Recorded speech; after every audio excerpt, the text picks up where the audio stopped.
Bab 249. Saya ingin melawan tiga. Bung, bung, bung.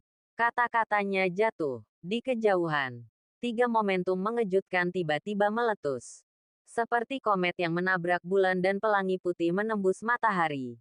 Ia menuju Zijin nomor 1. Tiga tekanan tirani dan menakutkan. Seperti tsunami. Melanda dengan momentum yang menakutkan.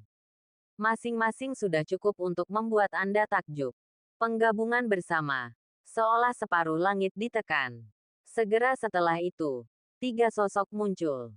Seorang pria jatuh dari langit. Boom, itu pria yang kuat dan botak. Otot-ototnya berduri dan energi serta darahnya kuat. Dia seperti bola meriam berat yang mendarat dengan keras. Pada saat pendaratan, seluruh villa Gunung Ungu berguncang hebat. Seolah-olah telah terjadi gempa bumi berkekuatan 8 skala Richter yang mengerikan. Di bawah kaki pria besar itu, sebuah kawah besar yang panjangnya lebih dari 10 kaki juga meledak. Adegan itu sangat mengejutkan. Seorang pria datang dengan pedang. Dia memiliki wajah yang tegas dan mata yang dingin. Dia menginjak pedang besi hitam dan terbang dengan cepat di udara. Ia memiliki aura yang kuat, pakaian berkibar, dan memancarkan aura orang luar. Persis seperti peri pedang yang menjadi debu. Ada orang lain. Dengan tubuh bagian atas telanjang. Manik-manik tengkorak tergantung di lehernya. Dan pedang yang mengejutkan di tangannya, dia tampak seperti raksasa kuno yang menakutkan.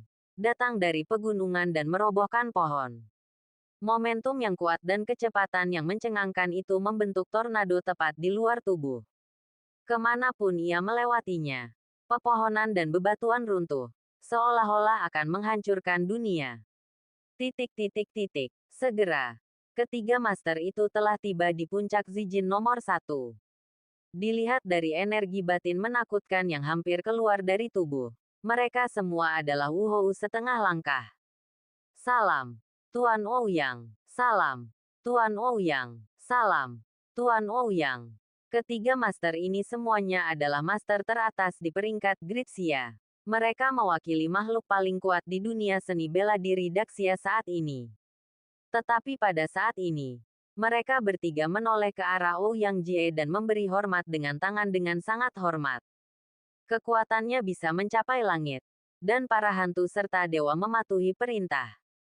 Meskipun Ouyang Jie bukanlah seorang master, kekuatannya hanya berada pada level terendah. Namun di balik layar adalah keluarga Ouyang, keluarga berusia 1000 tahun. Jika orang-orang kuat di peringkat surgawi ini ingin meningkatkan budidaya mereka, mereka pasti akan membutuhkan banyak sumber daya budidaya. Tetapi mereka memiliki harga diri mereka sendiri. Dan mereka tidak mau memasuki dunia seni bela diri kuno untuk menjadi budak, dan merendahkan diri untuk bekerja sebagai ternak dan kuda bagi orang-orang dengan lubang hidung yang terbalik. Oleh karena itu, mencari perlindungan dengan keluarga yang kuat dengan imbalan harta dan sumber daya adalah pilihan yang baik. Ya Tuhan, Ma Tianlin sangat ketakutan dengan aura menakutkan dari ketiga tuan ini hingga dia menggigil. Wajahnya pucat, keringat dingin, dan dia tidak berani bernapas. Lagi pula, tekanan dari orang kuat seperti itu bukanlah sesuatu yang bisa ditanggung oleh manusia biasa. Hahaha, kali ini, Ouyang Jie tertawa bangga dan mulai memperkenalkan identitas ketiga master ini dengan wajah bau. Lihat, ini adalah Wu Kuang, yang berada di peringkat kelima dalam peringkat surgawi. Dia memiliki otot dan tulang yang kuat, dan dilahirkan dengan kekuatan ilahi. Dia pernah mencapai prestasi yang mengejutkan, mengangkat kuali 1000 jin dengan satu tangan, dan bahkan merobohkan King Tian dengan satu pukulan. Ju Yue. Ini adalah yang ke-8 di peringkat surgawi. Pedang surgawi. Pedang Vajra Siti Garba di tangannya adalah artefak tiada taraf yang diturunkan dari zaman kuno. Teknik pedang aslinya adalah pedang gila penghancur surga. Dia memiliki kekuatan untuk menembus langit dengan satu pedang. Ketika pedang itu keluar, itu tak terkalahkan dan tak terkalahkan. Ini adalah yang ke-9 di peringkat surgawi, pedang Qi. Dia adalah seorang pendekar pedang. Dan dia juga salah satu tetua dari sekte pertapa misterius. 1. Keterampilan pedangnya tidak terkalahkan di dunia. Dan pedang abadinya adalah harta dari Sekte Yin. I dapat memotong besi seperti tanah liat dan membuat keputusan cepat.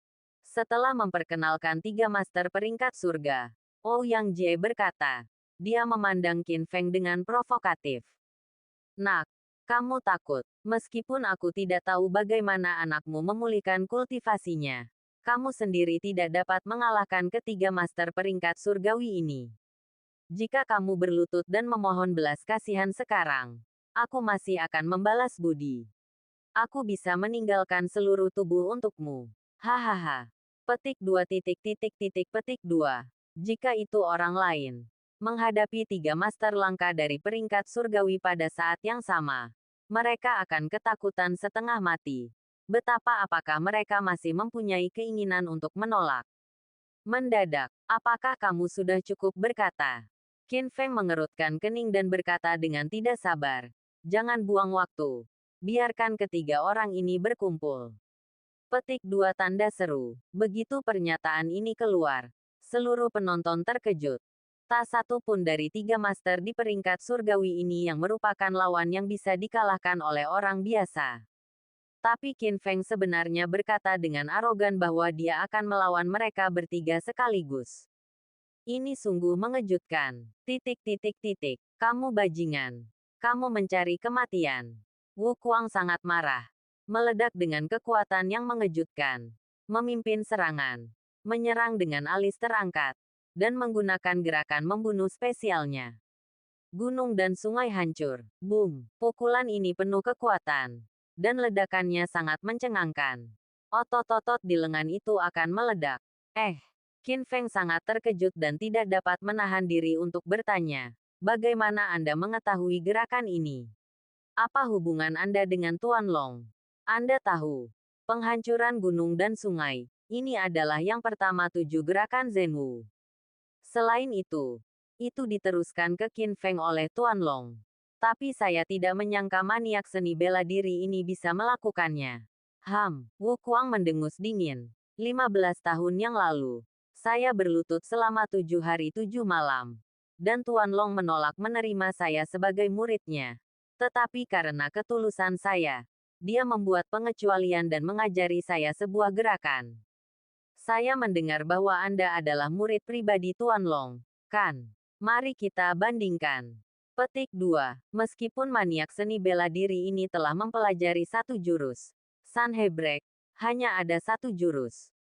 Dia belum menguasai 6 jurus berikutnya setelah 7 jurus Zenwu. Oke, Qin Feng berkata dengan bangga. Demi hubunganmu dengan Tuan Long, aku bangga padamu. Kamu hanya punya 1 gerakan. Dan apakah kamu bisa bertahan atau tidak tergantung pada keberuntunganmu.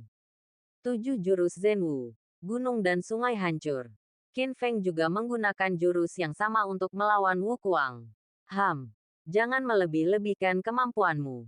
Ouyang Jie mendengus sambil mencibir di matanya. Di sampingnya, Tian Dao, Jian Qi, dan Ma Tianlin sepertinya berpikir bahwa Qin Feng hanya memainkan pedang besar di depan Guanggong.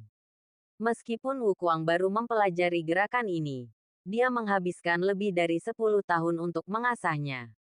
Sekarang, ini sempurna. Selain itu, Wu Kuang masih merupakan Wu Hou setengah langkah.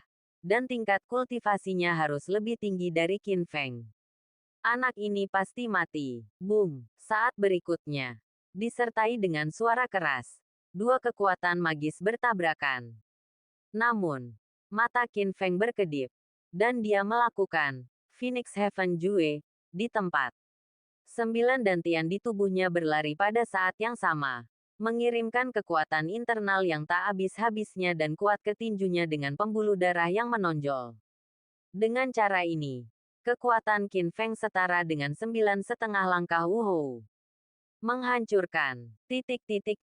Zizizi. Lengan baju Wu Kuang tiba-tiba hancur menjadi bubuk. Angin kencang itu setajam pisau. Membuat ratusan luka di sekujur lengannya. Kemudian, dia menjerit dan terlempar sejauh lebih dari 10 kaki. Dia terjatuh ke tanah dan terluka parah. 1 lengannya bahkan lebih mengerikan. Berlumuran darah. dan wajahnya tampak sangat sakit.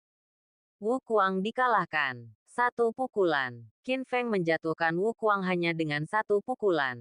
Ini sungguh sukses besar. Bab 250. Manusia tak terkalahkan. Apa? Bagaimana mungkin? Wu Kuang benar-benar kalah sekarang. Anak ini. Apakah dia sudah begitu kuat? Petik 2 petik 2.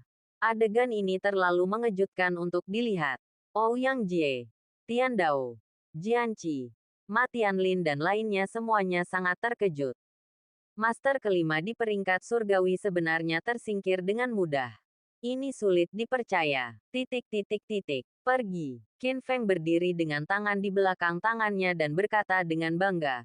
Karena Anda dan Tuan Long memiliki hubungan, saya tidak menginginkan hidup Anda. Ingat, jangan lakukan apapun untuk Ouyang keluarga lagi. Wu Kuang sangat terkejut. Ini jelas merupakan langkah yang sama. Tetapi kekuatan internal Qin Feng jauh lebih dalam daripada miliknya. Jika kekuatan batinnya seperti danau, Qin Feng seperti sungai besar. Sungguh menakjubkan. Selama paruh perjalanan keliling dunia, dia belum pernah melihat kekuatan batin seseorang sedalam ini. Pada saat yang sama, Wu Kuang juga merasa bahwa pada saat terakhir, Qin Feng lah yang menyelamatkan nyawanya. Jika tidak, dengan kekuatan internal Qin Feng yang ganas dan kuat, dia akan hancur berkeping-keping. Terima kasih karena tidak membunuh. Wu Kuang segera berlutut di depan Qin Feng, merasa sangat berterima kasih. Segera, dia tidak berani menjadi musuh Qin Feng lagi. Bangkit dan segera pergi. Sialan, tanda seru. Sayang sekali keluarga Ouyang masih mendukungmu. Aku memberikannya padamu. Begitu banyak harta surga dan bumi. Sungguh sia-sia. Tanda seru petik 2. Tuan Ouyang. Jangan marah. Orang maniak seni bela diri ini tidak layak atas reputasinya. Dia sama sekali tidak layak berada di atasku. Dan dia bahkan tidak layak berada di peringkat surgawi. Kami akan memasak untukmu. Keduanya sangat percaya diri dan sombong. Dia percaya bahwa tingkat kultivasinya harus jauh di atas Wu Kuang. Begitu dia bergerak, dia pasti berhasil. Pergi. Ouyang Jie berkata dengan marah. Kalian berdua berkumpul. Jangan bicara omong kosong dengan orang ini. Potong Qin Feng menjadi pasta daging untukku. Aku ingin memberikannya kepada anjing. Para idiot pedang berdiri satu demi satu. Dengan kepala terangkat tinggi dan dada tinggi. Penuh tekanan. Boom, boom. Dua tekanan kuat yang hampir mencekik muncul dari tubuh mereka. Mereka tidak menunjukkan belas kasihan dan menggunakan senjata mereka satu demi satu. Pisau Vajra Siti Garba. Membunuh pedang abadi. Nak. Derita kematian. Kamu menyinggung Tuan Ouyang. Kematian tidak akan disayangkan. Mereka berdua masing-masing membawa pedang ajaib dan meletus dengan energi jahat setengah langkah Wuhou. Satu demi satu. Mereka menyerang Qin Feng dengan tajam dan menggunakan gerakan unik di tempat. Pedang gila penghancur surga. Teknik pedang abadi yang menghancurkan. Itu kuat dan tajam. Memancarkan cahaya dingin yang menakutkan. Dan menyerang Qin Feng dalam sekejap. Oke, bunuh dia. Ouyang Jie sangat gembira saat melihat dua master teratas dari Heaven Ranking bergabung untuk menggunakan jurus spesial mereka. Ma Tianlin juga berpikir bahwa Qin Feng pasti akan mati. Tapi menghadapi trik menakutkan keduanya, Qin Feng mengangkat kepalanya tinggi-tinggi dan sekuat naga. Bukan saja dia tidak takut, tetapi momentumnya merosot dan tekanannya meledak. Gerakan kedua dari 7 gerakan Zenwu. Matahari dan bulan bersinar bersama. Dalam sekejap, dua siklon muncul dari tangan Qin Feng. Memegang matahari di satu tangan dan bulan di tangan lainnya. Dalam cahaya matahari dan bulan yang menyilaukan, dia agung dan kuat. Seolah-olah dia telah berubah menjadi Dewa 9 hari yang memegang matahari dan bulan di tangannya. Saat berikutnya, Qin Feng meninju dengan kedua tinjunya. Cahaya matahari dan bulan berubah menjadi kepalan tangan yang mengejutkan yang seolah menghancurkan segalanya. Dan menyapu dengan hebat. Boom, boom. Tinju kiri Qin Feng langsung menghancurkan pedang Vajra Siti Garba milik Tian Dao.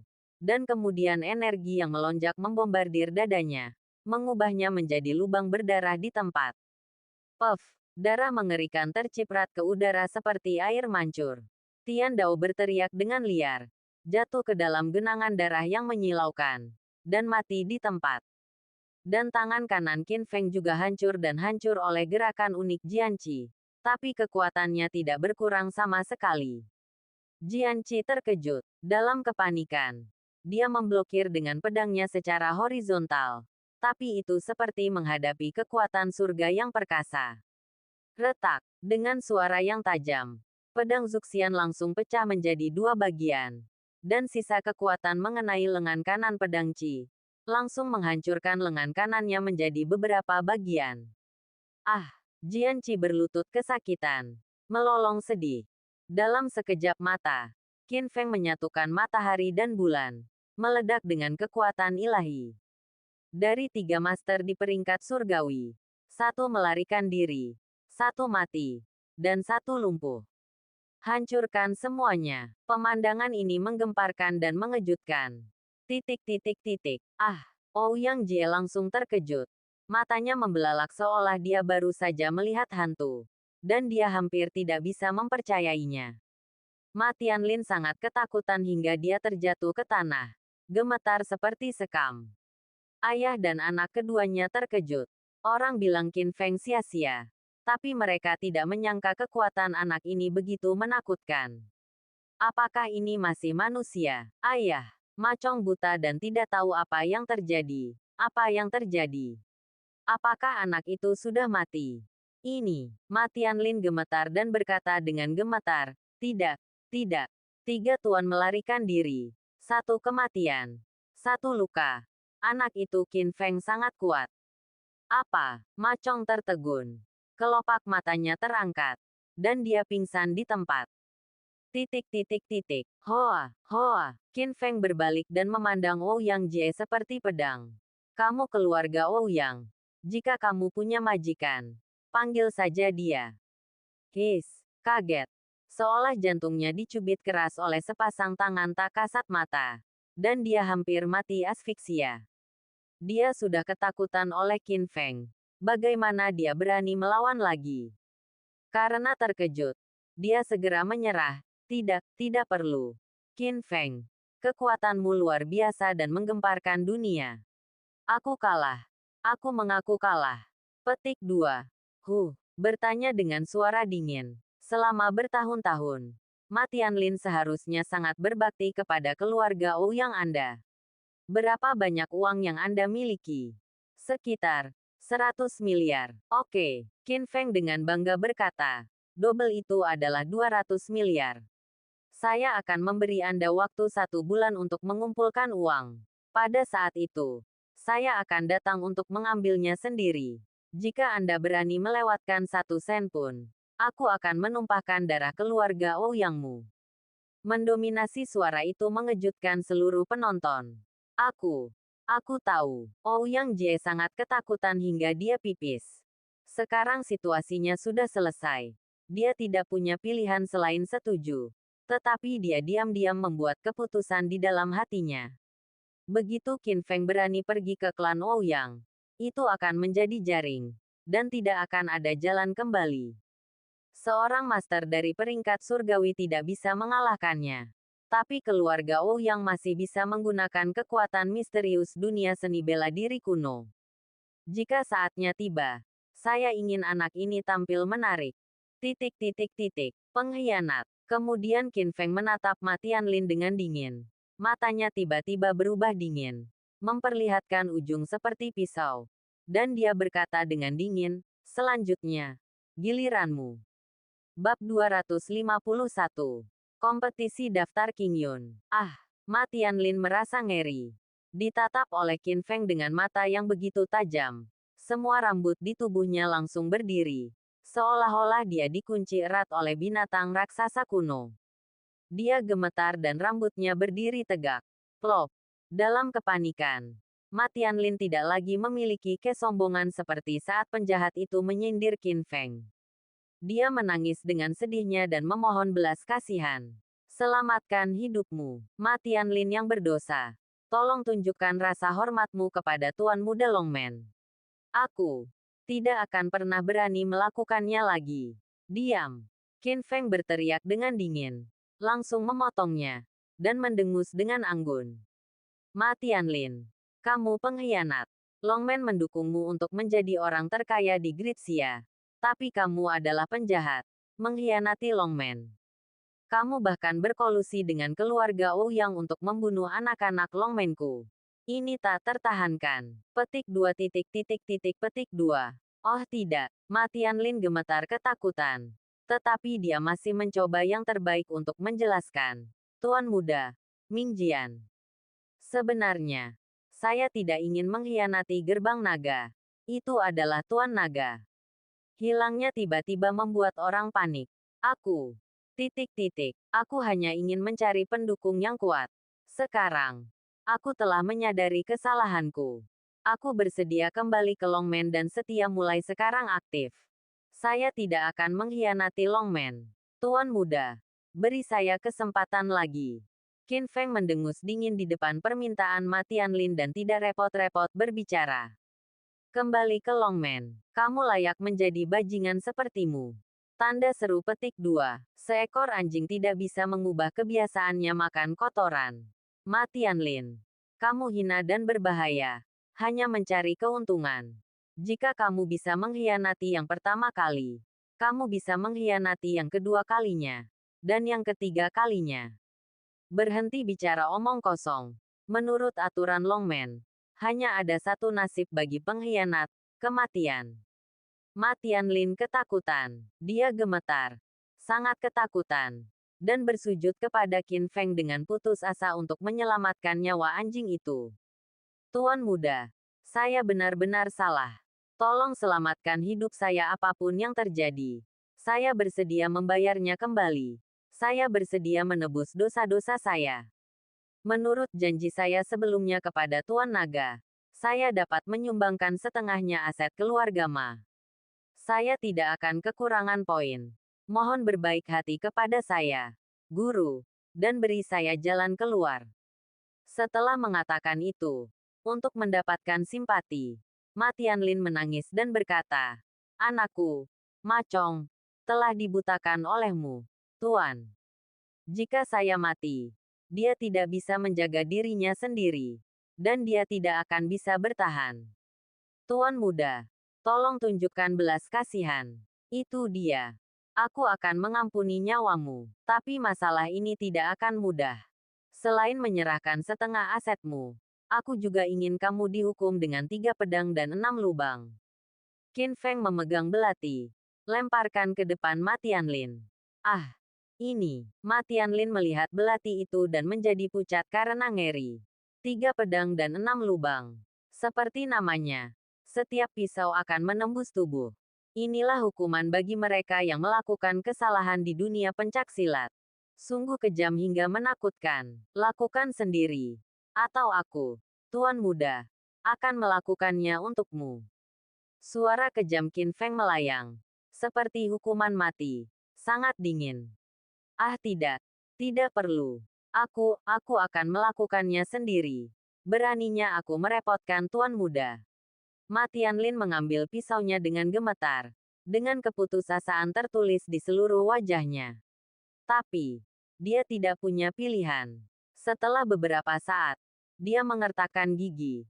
Menjadi kejam. Dan menusuk pahanya dengan pisau. Ah! Ma Tianlin berteriak dengan sedih setiap kali pisaunya dipukul. Adegan itu sangat mengejutkan. Segera, Ma Tianlin menikam dirinya sendiri 3 kali di paha. Kakinya mengerikan dan berlumuran darah. Saat ini, wajahnya pucat dan dia berkeringat deras. Dia hampir kehilangan separuh hidupnya karena kesakitan. Tapi setidaknya dia masih hidup. Qin Feng berkata dengan dingin. Kamu tahu apa yang kamu lakukan? Pergilah. Seseorang akan segera datang ke rumahmu dan memintamu untuk mengambil setengah dari aset. Ma Tianlin tidak berani mengatakan tidak.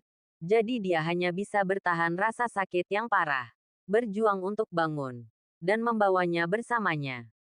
Melihat putranya Ma Chong yang buta. Ayah dan anak itu melarikan diri dengan merangkak di tanah. Sungguh memalukan. Setelah itu, Qin Feng segera menelepon Su Mei, asisten presiden grup Feng Yun. Hei, Su Mei, segera bawa orang ke keluarga Ma ibu kota kekaisaran besok. Likuidasi dan ambil alih setengah aset mereka. Dan gabungkan semuanya ke dalam grup Feng Yun. Keluarga ibu kota kekaisaran Ma. Sedikit sulit dipercaya, Tuan. Apakah Anda mengatakan orang terkaya di Gritsia? Keluarga Ma. Tentu saja, kata Qin Feng dengan bangga. Kata-katanya seperti batu besar yang menghantam air yang tenang. Ya Tuhan, Su Mei tercengang. Dia tidak bisa mempercayai telinganya. Tanpa diduga, ketika tuannya Qin Feng berada di Laut Cina Timur, dia dapat memanggil angin dan hujan untuk menghancurkan 4 keluarga kuat, seperti memotong melon dan sayuran. Sekarang, saya sebenarnya bisa mendapatkan setengah dari aset Ma Tianlin, orang terkaya di Gritsia. Masternya sangat luar biasa. Dia benar-benar seorang pahlawan. Keesokan harinya, sebuah berita besar mengejutkan seluruh komunitas bisnis Daxia.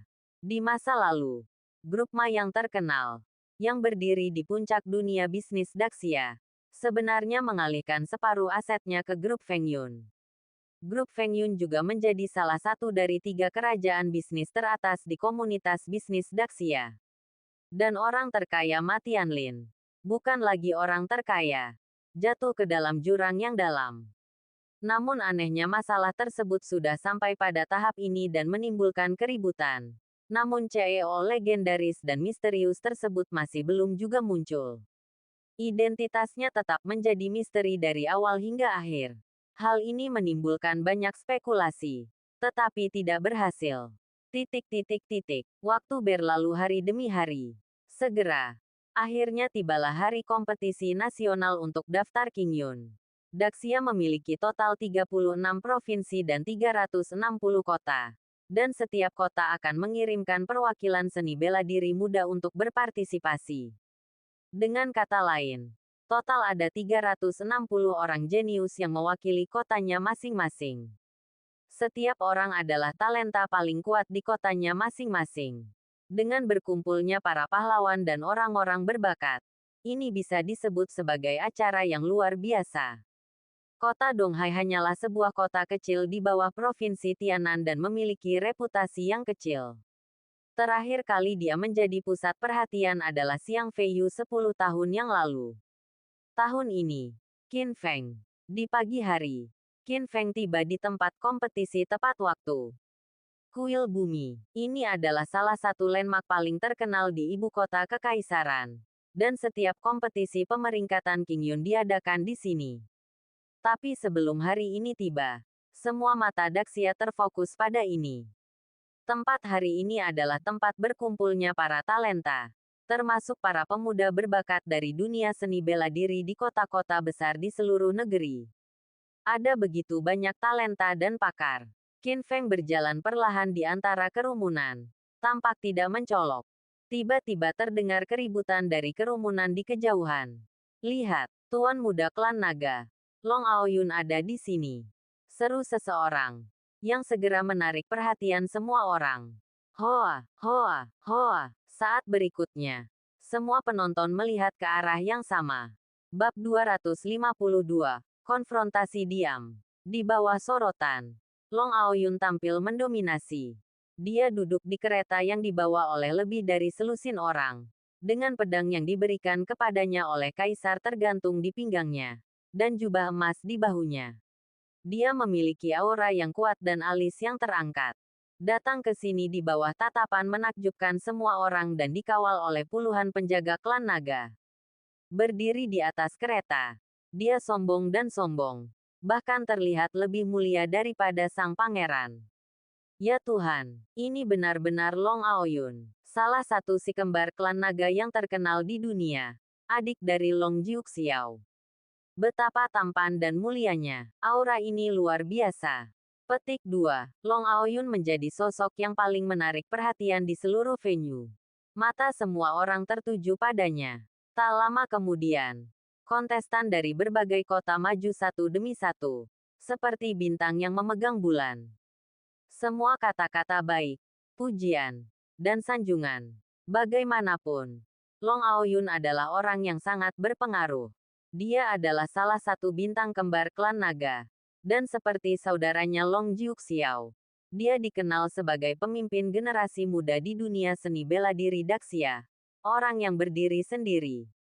Kekuatannya sudah sangat dahsyat. Sebagai anggota klan naga, dia menjalani kehidupan mewah seperti seorang pangeran, dengan segala jenis sumber daya dan harta di ujung jarinya. Selain itu, dikabarkan bahwa dia juga memuja seorang ahli seni bela diri kuno yang misterius dan berlatih selama 10 tahun. Sekarang, bakat telah muncul dari langit dan menembus penghalang, yang pasti luar biasa.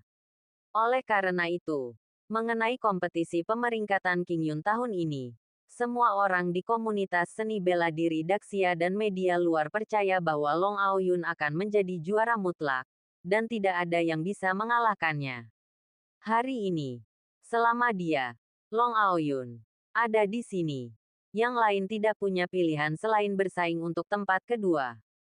Adapun kejuaraannya, jangan pernah memikirkannya. Tendang, di atas kereta. Long Aoyun berdiri dengan kepala tegak dan dada terangkat, menikmati tatapan kagum yang tak terhitung jumlahnya dari penonton, dengan arogansi tertulis di seluruh wajahnya. Namun, dia tidak memperhatikan sanjungan orang-orang itu atau suara-suara yang menyanjungnya. Setelah memindai seluruh penonton, dia langsung menyebutkan nama untuk pertama kalinya. Di mana Qin Feng? Di kota Donghai. Begitu pernyataan ini keluar, semua orang tercengang. Mereka tidak dapat memahaminya. Saat ini, seluruh penonton dipenuhi oleh para ahli berbakat dari 360 kota di seluruh negeri. Dengan begitu banyak orang di sini, mengapa Long Aoyun memilih orang ini? Qin Feng, siapa orang ini? Bagaimana dia bisa membuat Long Aoyun, salah satu bintang kembar klan naga, begitu peduli? Tanda seru. Tidak mengherankan. Kontestan hari ini semuanya berasal dari seluruh dunia. Dan mereka tidak tahu banyak tentang satu sama lain. Oleh karena itu, mereka tentu saja tidak tahu tentang perbuatan Qin Feng baru-baru ini di ibu kota kekaisaran. Dan mereka belum pernah mendengar nama ini. Sekarang, apakah kamu mencariku? Qin Feng keluar dari kerumunan dan menatap Long Aoyun dengan mata yang sangat tajam. Pada saat yang sama, Long Aoyun juga berdesir dan menatap Qin Feng. Tatap mata, percikan api yang tak terlihat sepertinya muncul di udara. Bau mesiu juga memenuhi udara tanpa suara. Long Aoyun menatap Qin Feng dan tiba-tiba mencibir. Apakah kamu Qin Feng? Aku sudah lama mendengar namamu. Dan kupikir kamu adalah sesuatu yang istimewa. Atau sesuatu dengan 3 kepala dan 6 tangan. Aku melihatmu hari ini. Tapi itu saja. Kamu hanya seekor semut. Beraninya kamu datang untuk berpartisipasi. Kompetisi pemeringkatan Qingyun patut dipuji atas keberanianmu. Di depan semua orang, Long Aoyun berbicara dengan nada sarkastik, memprovokasi Qin Feng, dan berbicara dengan cara yang merendahkan. Sama sekali tidak menganggapnya serius. Oh, Qin Feng mengangkat alisnya dan menjawab tanpa rasa takut. Bahkan leluhur generasi kedua sepertimu yang memiliki 2 kaki tetapi bahkan tidak bisa berjalan berani datang ke kompetisi. Aku, Qin Feng Xing. Kenapa kamu tidak datang ke kompetisi? Berani duduk tegak. Setelah mengatakan itu, dia dengan sengaja melirik kereta tempat Long Aoyun duduk, dan diam-diam menertawakan ketidakmampuannya untuk pamer. Begitu pernyataan ini keluar, seluruh penonton menjadi gempar. Orang-orang terkejut. Siapakah Qin Feng ini? Yang berani berbicara dengan tuan muda kedua klan naga seperti ini? Apakah dia tidak menginginkan hidupnya? Sialan. Setelah mendengar ini, Long Aoyun tiba-tiba menjadi marah. Dia mengerutkan kening dan menatap Qin Feng dengan ganas. Matanya hampir meledak. Nak, jangan terlalu sombong. Sudah kubilang, aku hanya khawatir kamu tidak akan datang. Kamu sangat berani. Kamu bahkan berhubungan dengan tunangan kakak laki-laki tertuaku Ning Kingsway. Kamu akan mati tanpa ampun. Dan, kamu hanyalah seorang pecundang dengan dantian yang rusak dan kehilangan kultivasi. Dia tidak memenuhi syarat untuk menjadi tunangan Sang Guan Yunqing. Aku, Long Aoyun, adalah pasangannya yang sempurna. Sebaiknya kamu berdoa seperti itu, kamu tidak akan jatuh ke tanganku untuk sementara waktu. Kalau tidak, aku harus menghancurkanmu sampai mati. Long Aoyun berkata dengan kasar sambil membuat gerakan menghancurkan dengan tangannya. Ancamannya tidak disamarkan. Dan sepertinya dia ingin menyelesaikan buku besar dengan Qin Feng. Qin Feng mencibir. Tidak takut dengan ancaman itu, tetapi berbicara dengan bangga. Tuan Long, saya menyarankan Anda untuk tidak berbicara terlalu banyak. Jika tidak, Anda akan dipukuli sampai mati oleh saya di atas ring nanti, yang akan memalukan. Anda juga harus berhati-hati.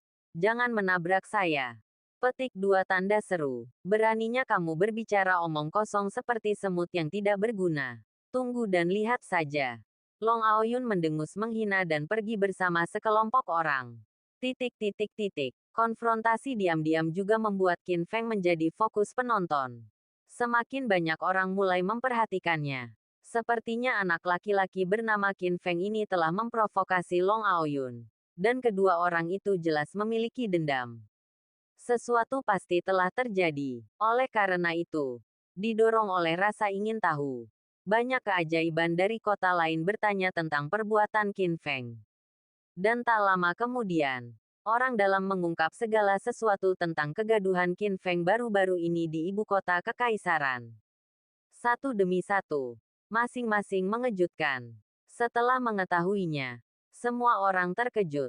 Apakah kamu bercanda? Mengapa seorang pecundang yang kehilangan kultivasinya harus menjadi tunangan Sang Guan Yunqing, wanita tercantik di ibu kota kekaisaran? Bagaimana dia bisa memenangkan hati kecantikan Ning Kingsway yang tiada taranya? Anak ini benar-benar tidak layak.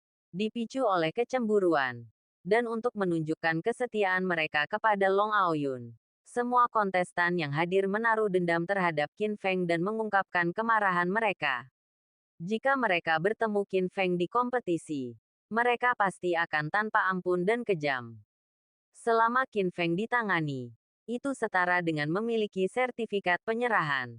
Datang dan merasa lega. Kedua, Anda dapat mengklaim kredit dari Long Aoyun dan mendapatkan kesempatan untuk memeluk Raja Naga. Selain itu, dikatakan bahwa dantian Qin Feng telah rusak dan sekarang dia telah menjadi orang yang tidak berguna tanpa kultivasi. Selanjutnya, pengundian akan dilakukan sebelum konferensi dimulai. 360 orang dari berbagai kota di Daxia akan dibagi menjadi beberapa kelompok dan undian. Lawan untuk arena pertarungan selanjutnya akan ditentukan berdasarkan hasil pengundian. Segera, giliran Qin Feng. Lawan yang ia gambar bernama Jiang Yulang. Bab 253. Simpan kesenangan sampai akhir. Qin Feng pernah mendengar tentang orang ini. Jiang Yulang berada di urutan teratas daftar Qingyun tahun ini di ibu kota provinsi Jiangdong. Dia juga memiliki latar belakang keluarga yang terhormat. Dia adalah tuan muda dari keluarga Jiang yang kaya di Jiangdong dan merupakan guru setengah langkah. Dikatakan bahwa dia sangat pandai dalam ilmu pedang. Dia muda dan menjanjikan. Dan ilmu pedangnya luar biasa. Usai pengundian, suasana penonton sangat aktif. Namun, yang mereka pedulikan bukanlah lawan mereka berikutnya. Tapi, Qin Feng, kamu akan beruntung jika bisa menggambar anak ini. Hei, kenapa bukan aku? Siapa yang memenangkan Qin Feng? Petik 2. Bagaimanapun, semua penonton sekarang berpikir bahwa Qin Feng hanyalah sampah dengan dantian yang rusak dan tidak ada budidaya. Menghadapi lawan seperti itu, kemenangan ini sepertinya sia-sia. Siapa yang tidak ingin maju dengan mudah dan tanpa susah payah? Selain itu, semua orang tahu bahwa Long Aoyun yang terkenal, salah satu bintang kembar dari keluarga, menganggap Qin Feng sebagai duri di sisi kebencian. Mereka semua ingin bertemu Qin Feng di atas ring dan menangani anak itu dengan kejam untuk menyenangkan Long Aoyun. Ini aku. Tiba-tiba, di tengah diskusi semua orang, Jiang Yulang keluar dengan semangat tinggi. Di tangannya, dia memegang selembar kertas dengan nama Qin Feng di atasnya. Tiba-tiba, semua penonton melirik Jiang Yulang dengan iri dan cemburu. Beberapa orang bahkan menghela nafas. Mengapa hal baik seperti itu tidak terjadi pada mereka? Hei, nak, di bawah tatapan iri semua orang, Jiang Yulang berjalan ke arah Qin Feng dengan angkuh, tampak arogan dan terang-terangan provokatif. Kebetulan sekali, jika kamu menabrak tanganku, kamu kurang beruntung. Jika kamu tidak ingin dipukuli sampai mati olehku di atas ring besok, sebaiknya kamu memohon ampun sekarang. Ayo, aku bisa melakukannya. Aku akan menunjukkan belas kasihan dan mengurangi pukulanmu. Setelah Jiang Yulang selesai berbicara, dia tertawa tidak bermoral dan sangat sombong. Setelah mendengar perkataannya, sekelompok orang di sekitarnya pun ikut tertawa. Menghadapi provokasi, Qin Feng mendengus dingin. Tampak seperti semut. Ada langit di luar langit, dan ada orang di luar dunia. Saya menyarankan Anda untuk tidak terlalu bahagia. Kita masih belum tahu siapa yang akan menang.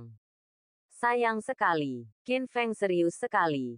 Dan berkata dengan arogan, karena kamu begitu keras kepala. Besok jangan salahkan anak buahku karena kejam di atas ring. Kumpulkan hadiah dari Long Aoyun. Ngomong-ngomong, aku masih ingin berterima kasih. Setelah itu, Jiang Yulang berpikir dalam hati. Yakin akan kemenangan. Dia pergi sambil tersenyum. Qin Feng tidak mengatakan apa-apa lagi. Dan membuang muka. Dengan setengah senyum di matanya. Segera, pengundian berakhir. Sesuai dengan proses kompetisinya. Hari ini tinggal menentukan lawannya. Dan kompetisi resminya akan dilakukan besok. Akibatnya, banyak kontestan yang meninggalkan venue satu demi satu. Jiang Yulang tinggal di sebuah villa kecil di pinggiran Dijing. Ini adalah properti keluarga Jiang di Dijing. Larut malam. Bawahannya masuk dan melaporkan, Tuan. Tanda seru. Seseorang mencari Anda di luar. Identitasnya tidak diketahui. Dan dia mengenakan topeng emas. Oh, terlihat penasaran. Hanya untuk menemukan bahwa di halaman luar pintu, seorang pria dengan pria misterius bertopeng emas memiliki momentum yang luar biasa dan berdiri dengan tangan di belakang punggungnya. Seluruh tubuhnya memancarkan aura misterius yang tak terduga. Siapa kamu? Jiang Yulang bertanya terus terang. Anda tidak perlu khawatir tentang siapa saya. Qin Feng berkata dengan tenang. Saya ingin Anda tidak memberikan suara pada pertandingan besok.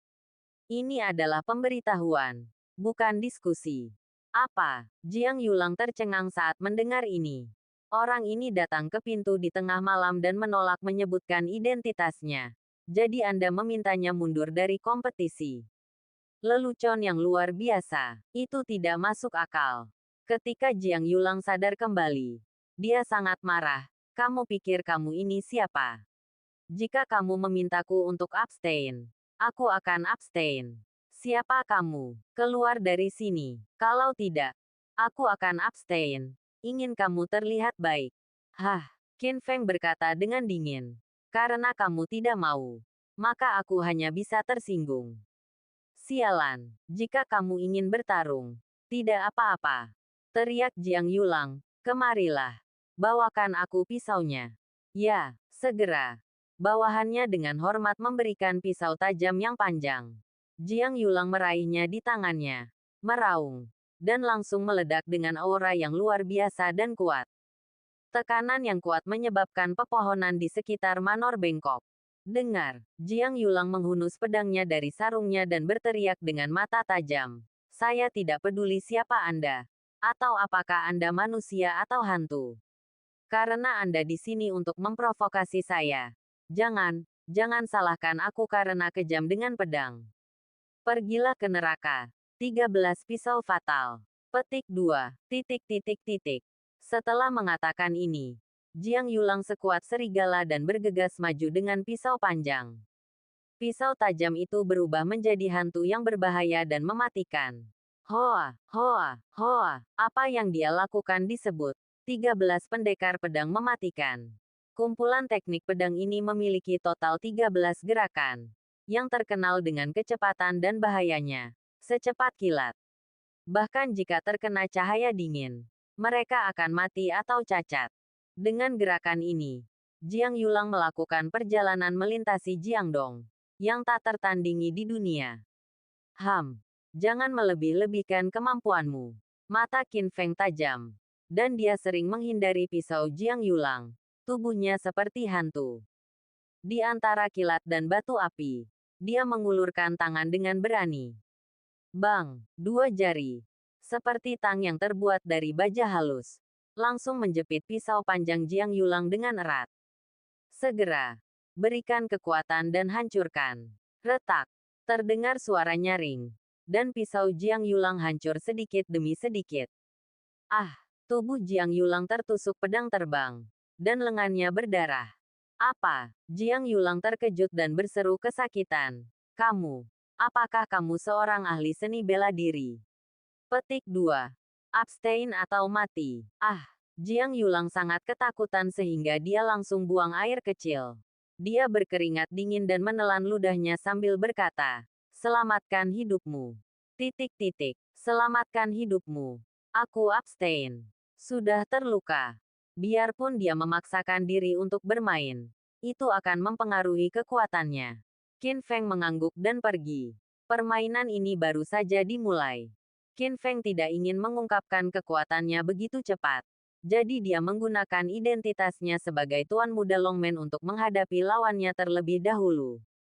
Tentu saja, kesenangan itu harus dipertahankan sampai akhir. Keesokan harinya, kompetisi resmi. Di bawah sorotan, Qin Feng berdiri di atas ring, menunggu lawannya muncul. Di bawah panggung, sekelompok orang berkumpul di sini, menunggu untuk melihat lelucon Qin Feng. Anak ini sudah mati. Tidak. Lawannya adalah Jiang Yulang.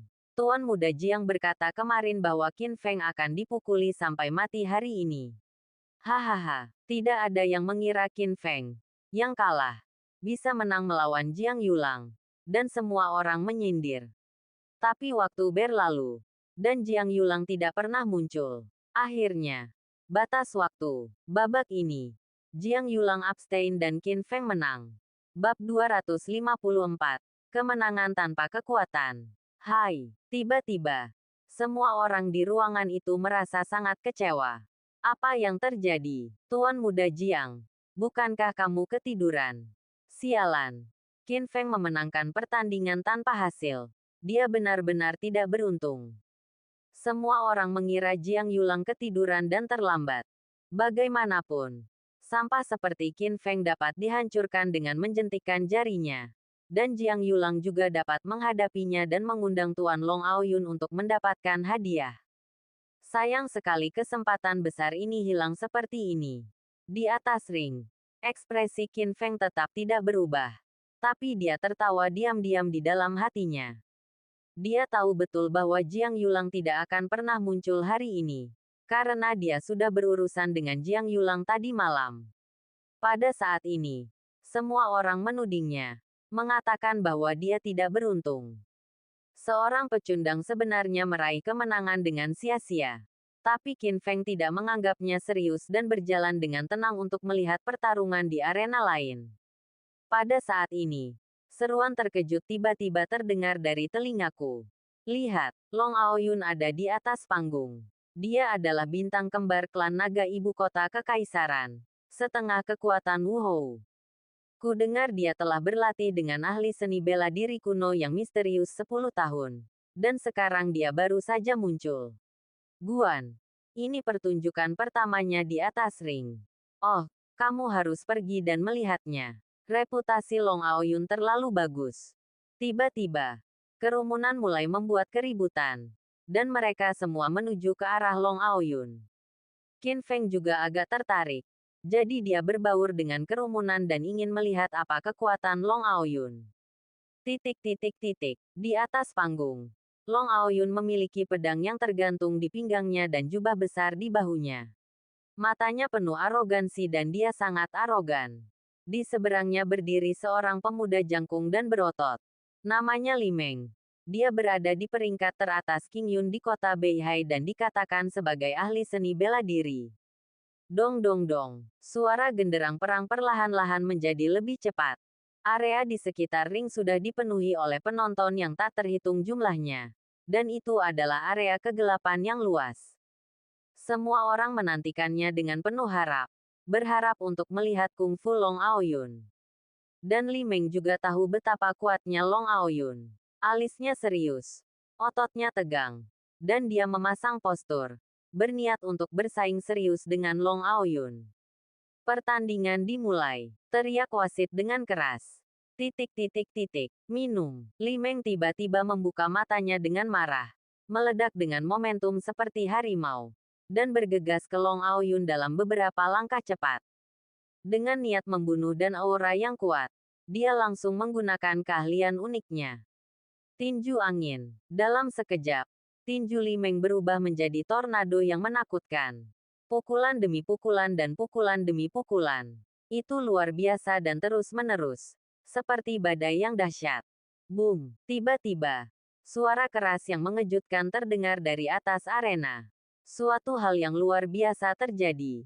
Entah kenapa, Li Meng tiba-tiba berteriak. Seolah-olah tubuhnya ditabrak kereta berkecepatan tinggi.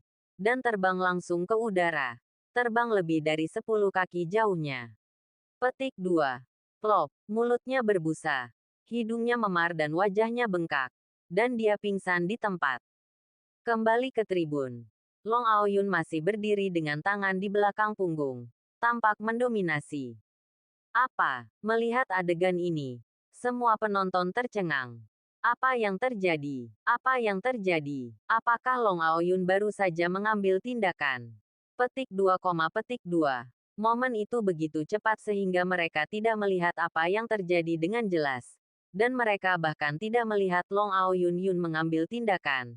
Tapi Li Meng dikalahkan begitu saja. Namun, Qin Feng mengangkat alisnya.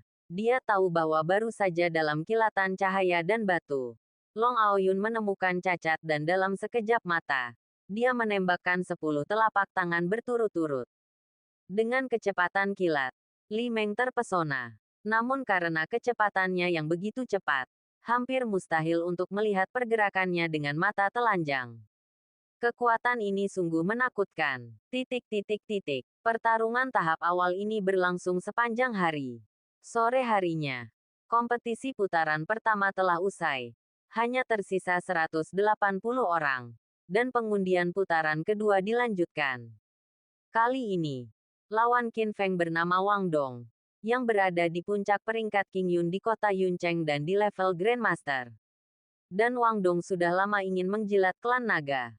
Memanfaatkan kesempatan ini, dia juga langsung mengumumkan bahwa dia akan terlihat bagus di depan Qin Feng di atas ring. Seolah-olah dia ingin menggunakan Qin Feng sebagai janji kehormatan. Tapi malam itu, Qin Feng menyelidiki di mana Wang Dong tinggal dan datang ke pintu lagi. Dia mengenakan topeng emas untuk menyembunyikan penampilannya. Namun tetap meminta Wang Dong untuk abstain dari kompetisi. Tentu saja Wang Dong menolak.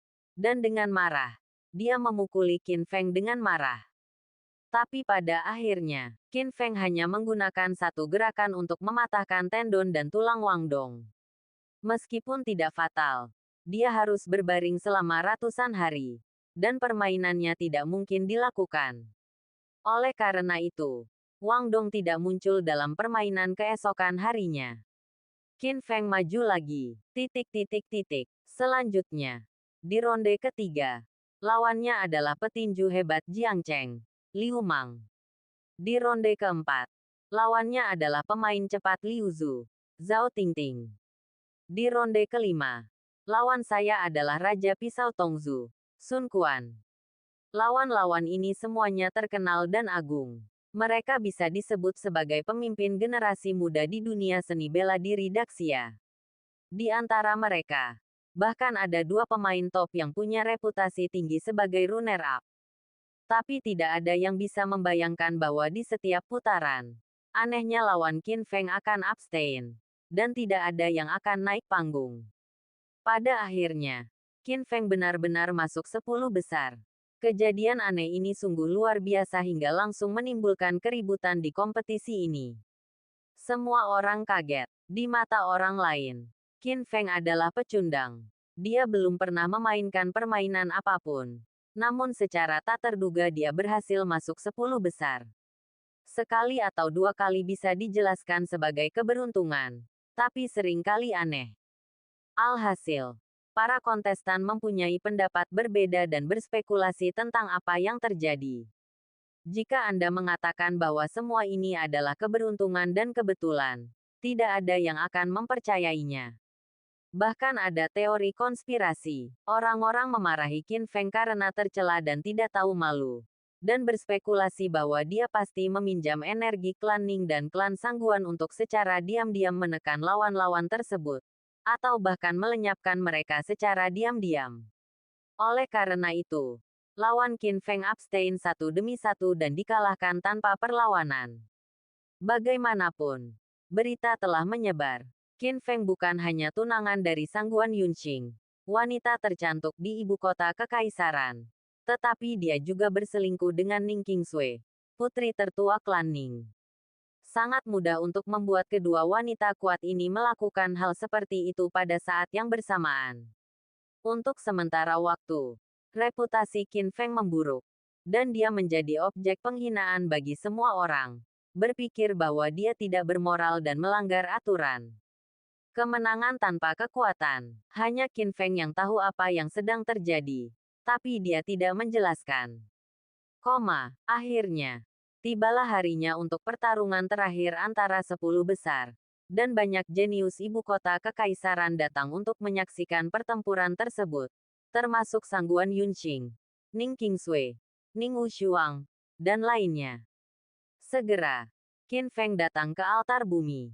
Tetapi ketika para jenius itu melihatnya, mereka semua diliputi amarah dan mengutuknya satu demi satu.